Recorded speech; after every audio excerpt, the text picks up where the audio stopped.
Hey, Jeff Lerner here, and in this video we're talking about how to overcome procrastination. This is a subject that I am deeply passionate about because in my work with training and coaching entrepreneurs, I find that procrastination is like the single most destructive element, along with fear and insecurity, which they actually go together. We'll talk about that. But procrastination is the undoing of so many entrepreneurs, of so many people that, are trying to achieve anything, even whether it's in health, whether it's in personal goals. It's literally like the great saboteur of human potential. So we are here to unravel it and hopefully put it away and never have it creep back into our lives. So I have lots to say about procrastination. And first, what I want to say is, hold on. So at the last minute, I was scrambling to get my notes together for this video, and I'm kind of ill-prepared, so give me a sec.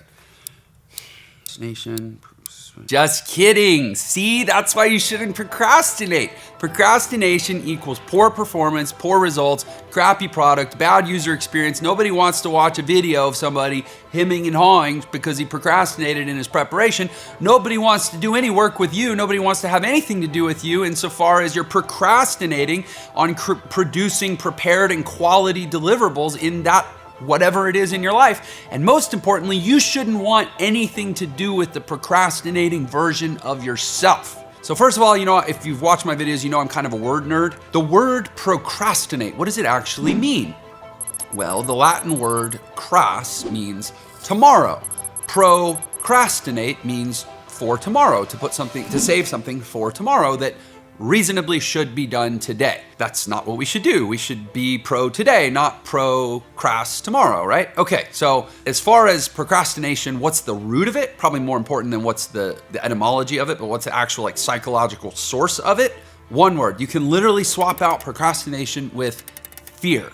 Procrastination is always a reflection of a fear that we have. Usually, and there's a great Marianne Williamson quote about this, about how it's not our, I forget exactly what it is, I'm going to butcher it, but it's not our shortcomings or our insecurities or whatever that terrify us, or our shame or our woeful limited station in life. I'm really butchering the quote here, but it's actually our greatness that terrifies us the most, the brilliance of our own light. And procrastination is usually the fear of how great we could actually be if we were always decisively and immediately executing on what we knew we should do to ultimately build to our fullest and greatest potential. It scares the pants off of most of us. And I will speak from experience.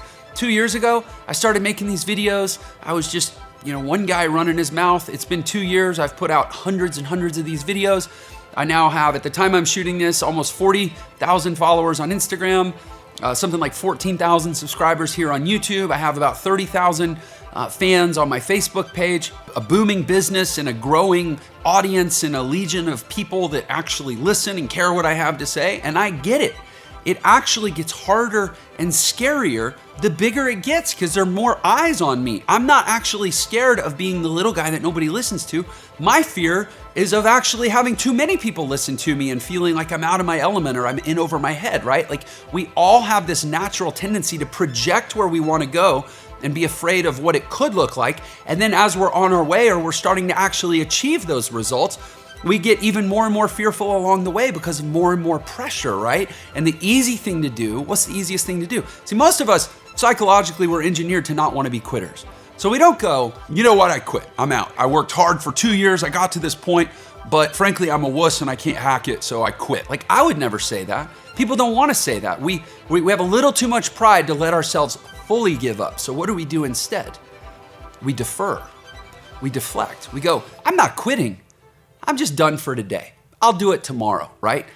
Pushing it off to tomorrow is a really subtle, nefarious, and self-destructive and self-delusional way of actually quitting on your potential. That is why we have to go on a strong mission against procrastination.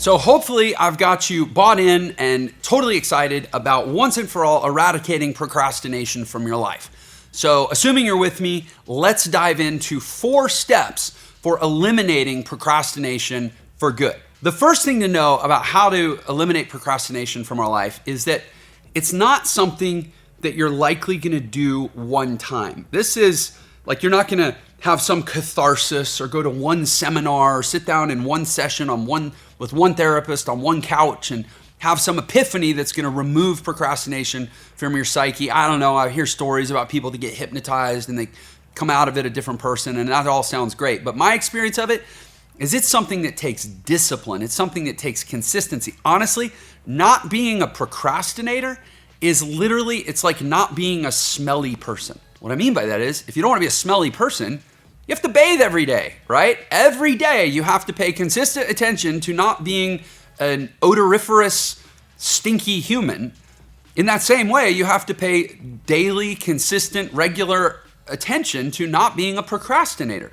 It's not a problem you're likely going to solve in some, like I said, some dramatic fashion. It's going to be lots of daily little commitments and habits and disciplines that keep you from getting into the rut of procrastination. So that's the first thing, is just the first step is literally just to change your frame of how you're looking at the problem. It's not a disease that you're going to cure.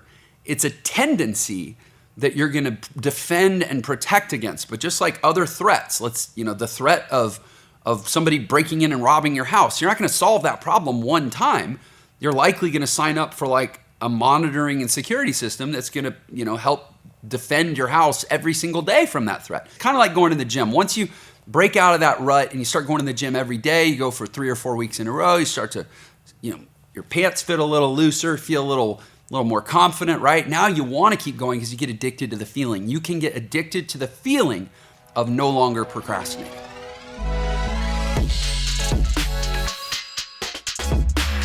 And the second step for eliminating procrastination from your life is to stop trying to conjure up this, frankly, I think the whole concept itself is a fallacy, and it's the concept of willpower. And there's a lot, if you Google willpower fallacy or you Google the truth of willpower, you Google is willpower a thing, you're going to find actually quite a bit of scholarly research that shows that willpower is not actually a viable mechanism for driving human improvement. Sometimes you'll hear about that willpower is a finite reservoir and that it depletes over time. There's all this data that shows that if you're trying to rely on willpower, it's like trying to rely on a fuel source that's constantly depleting. This is why if you rely on willpower alone, you're more likely to stick to your diet at the beginning of the day, but by the end of the day, you're tired, you're fatigued, you're distracted, you're busy, you're more susceptible to stuffing your face with cheesecake. It's proven. So don't rely on willpower. They've found that a much more reliable thing that you can kind of lean on is your belief systems and to actually set up rewards in your life. Where if you get into a cadence of saying, okay, I do this thing, I get this reward. I do this thing, I get this reward. That, unlike willpower alone, is just as likely to hold up in the nighttime, in the morning time, on a Friday, on a Monday, doesn't matter where you are, what time it is, what's happened before, what comes next. If you develop a habit in your life of saying, I do this thing and I get this reward, that's something that you can access at any given time. In other words, it doesn't deplete over time. It's not a reservoir that diminishes.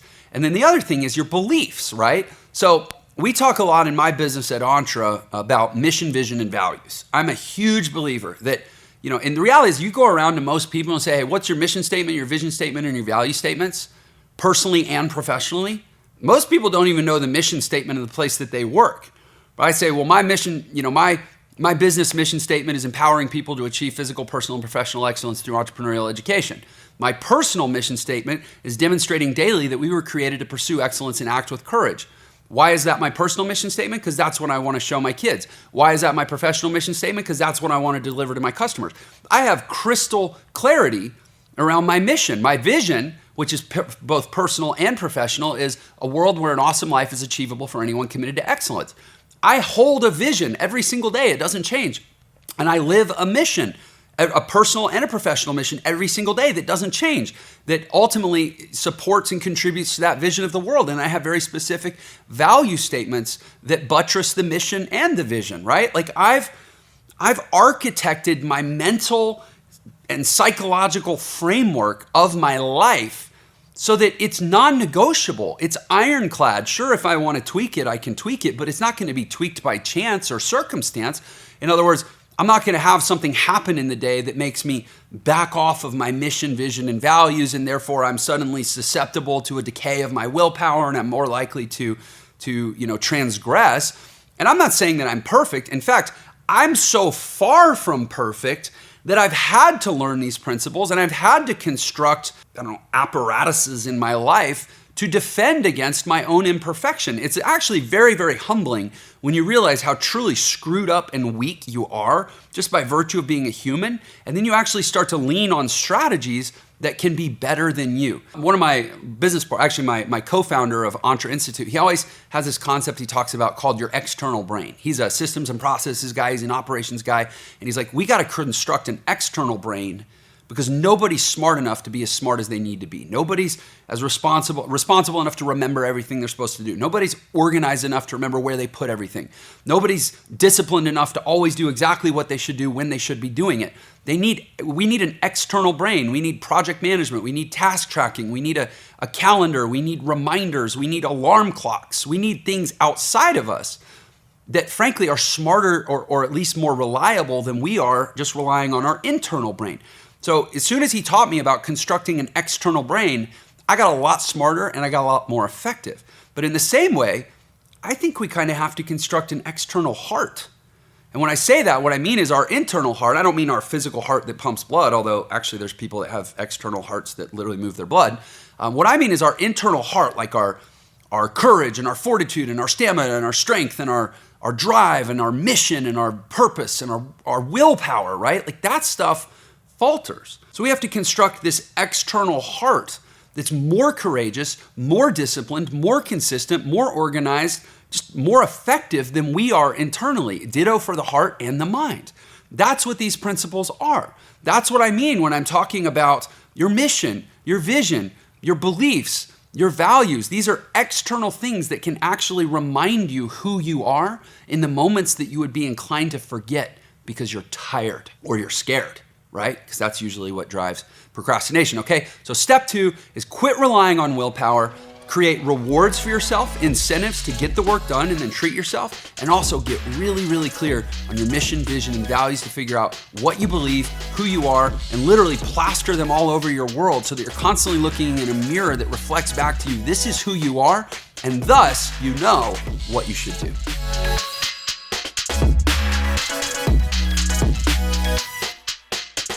Step 3 for eradicating procrastination is to stop making the decision to do the work. Every time you have to decide something, you're actually depleting that willpower reservoir. It actually takes work. It takes energy to make a decision because when you decide something, the word decision comes from decisere, to cut off in Latin. And every time you cut something off, it requires an expenditure of energy. And the decision to do a thing is about the cutting off of the alternatives to doing the thing, right? That takes energy. So the number of decisions that you're having to make exhausts you and makes it less likely that you'll follow through on the decisions. What am I talking about? So it's simple.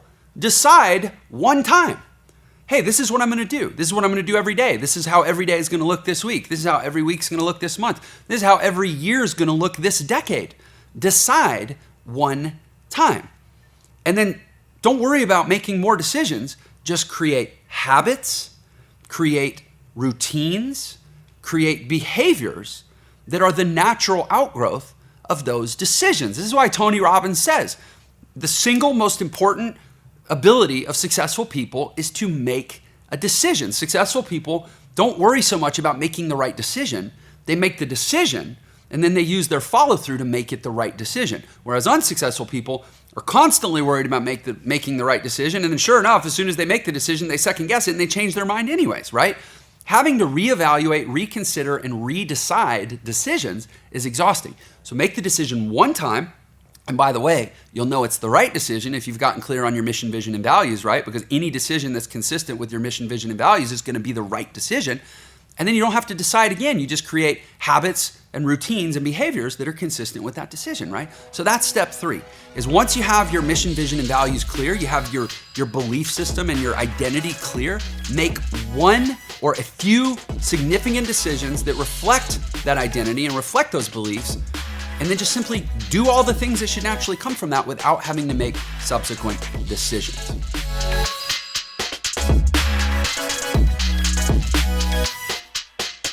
And step 4, the final step for eliminating procrastination is actually, I took this from a framework. It's an operational framework for business called EOS.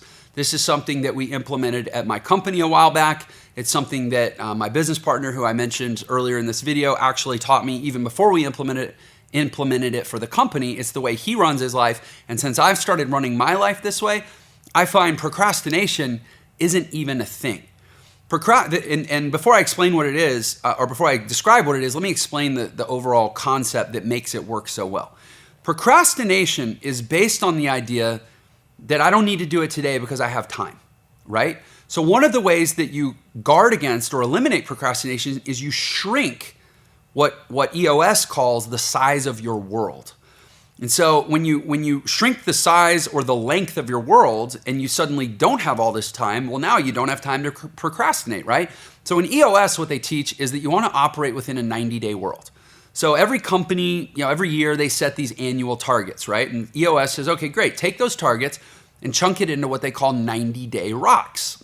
Your rock is the 3 to 7 significant things that you must accomplish in that 90 days in order to advance towards the annual goal, or even the 3-year, the 5-year, or the 10-year goal, right? And your entire world for those 90 days is that rock, is that 90 days. So you inhabit a 90-day world where you have 3 to 7 rocks that you need to accomplish. And then, because even 90 days you can be tempted to procrastinate, right? So then you take those rocks and you break them into what it calls weekly sprints. So the key here is rocks and sprints. And sprints are things that you have to get done that week. You have to, or else you're behind, you've screwed up, you've blown it, you flubbed the audition, you failed, your life is over, it's a total disaster. Like, you kind of have to put that pressure on yourself where you take your year, you shrink it down to a 90-day world, you use that to define your rocks, and you shrink that down to 7-day worlds. You literally live in a 7-day world. And then every day you wake up and you kind of almost have this like fire lit under you of like, what do I have to get done today so that I don't finish this week and have my whole world of sprints completely fall apart, right? Because think of the cascade. If I miss my sprint, it's going to ripple into the next week's sprint, and it's going to ripple into the rock. And the rock, these are rocks. You're not supposed to be able to break rocks. They're big, solid, sturdy things. If you break your rock, your whole foundation shifts. It's like an earthquake, and now your whole year is screwed up. Now your whole decade is screwed up. Now your whole life is screwed up, right? It's this lens you can look at your life through where you realize that the present is all I have. It's all important, and I better get it right? So 90-day rocks, 7-day sprints, and then from there you shrink it down to what do I need to do right now? So that's been super useful for me to break the procrastination cycle once and for all. So I hope that you're ready to procrastinate no more. I think it would be super cool if you would feel bold enough and open enough to share with me in the comments below this video some way that procrastination has negatively impacted you, so that you can use literally this video in the comments thread as a mirror to reflect back to you why it is so damn important that you execute on the ideas in this video. I hope you found value in this. Please give me a like if so. Again, please leave me that comment below and own a way that procrastination has harmed the quality of your life. If you enjoy this kind of thing, please do subscribe to my channel. I'm working very hard to build this channel and really to truly try to positively impact the world by putting this content out there. And I appreciate your support. Thank you so much. I look forward to seeing you on the next video. Take care.